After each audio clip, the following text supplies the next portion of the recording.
There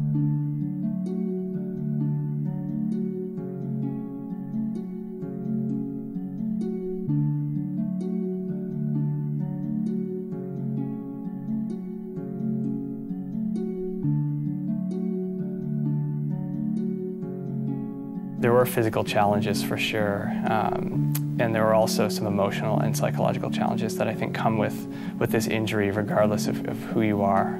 It's just sort of the nature of having an injury like this at that stage of your life that, you know, on one hand you're trying to gain more independence, yet you all of a sudden become dependent on other people for easy little tasks. And it starts to, for a lot of kids, they start to question their future.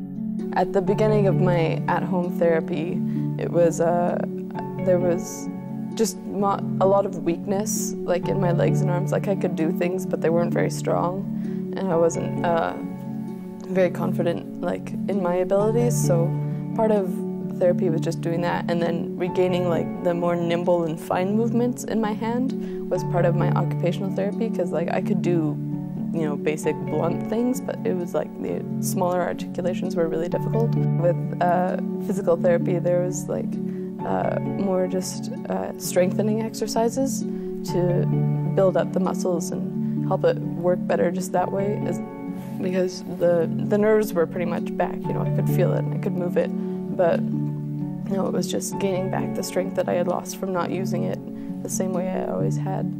What makes you who you are, like in Shelby's case with music, can be compromised after an injury like that. So for her, I think a lot of her journey emotionally was around trying to rediscover and reinvent who she was. She recognized that she had certain limitations after her injury, but didn't focus as much on the limitations and more focused on what she could do. And she realized, you know, maybe I can't play the clarinet like I used to, but hey, I'm still a really good piano player, so let's go with that.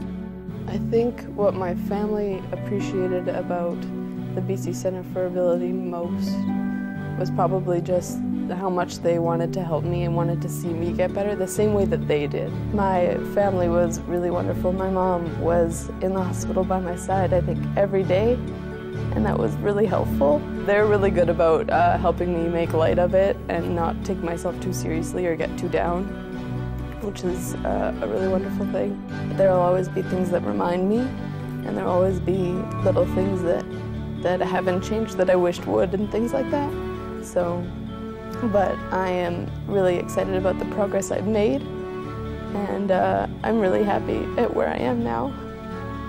I am in a 4-year program at Columbia Bible College. I'm studying worship arts, which is a music program. So I'm working towards my bachelor's. I'd like to become a worship pastor, so the person who leads music in front of the church.